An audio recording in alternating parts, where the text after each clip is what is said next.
So omuntu atandika nali muwadde magezi ki bw'oba otandika olusuku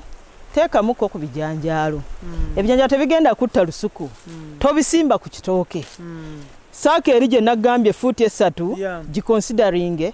gigire ate ebijanjaalo bino bwe biba nga mu ebiri tebiina kye bikosa ku lusuku actually bikuyambako weeding costs ez'okuula omuddo zikendeera at the same time naawe ofuna emmere gy'onoolya ng'omuntu ofuna enva z'onoolya n'abakozi bo so teekamu ng'ebijanjaalo kasooli naye ng'omusipesi ng'omutowadde sipesi nga nnene wano ffe we twali tutandika twassaamuko ne ku bummonde nga tugezaako okweyiiya nga ssente ziganye olaba amatooke gakula naye gakula mpola so natandika okufuna mu lusuku luno ndowooza after like 1 year and a half. Tutunuulire biki by'otalina kusimba mu bitooke muno otubuulire bino okusimbibwamu biki by'otalina kusimbamu ebintu by'otalina kusimbibwamu kasooli bw'oba omukumyekumye kumpi tomusimbamu abantu abalala bagamba twagala emiti mu gundi mu lusuku emiti egyo bw'ogutunuulira omuti ogwo ebeera taproot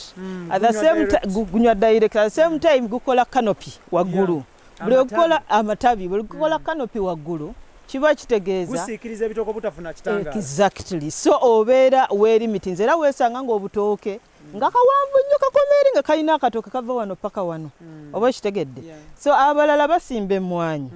naye at the end of the day bw'oba olina ettaka nga liwera emmwanyi wali badde ozisimba ewalala naye bw'oba osazeewo nti oyagala kusimba mmwanyi mu lusuku fuuti ziri 12 tuba tuziggyeewo oba ogenda ziba zifudde oba ogenda kusimba fuuti 15 ku 15 osobola okussaamu emmwanyi naye era at the end of the day olusuku lujja kumala lukole ki lufe kubanga emmwanyi ejja kukola ki ejja dusinza amaanyi taproot ekimera kyonna ekirina taproot ebitooke birina fibrous root they cannot compete tosobola bikola ki so one of them has to die abamu bakola ensobi ne bateekamu ensujju ezo they are heavy consumers zinywa ebigimusa mu budde obwamangu ennyo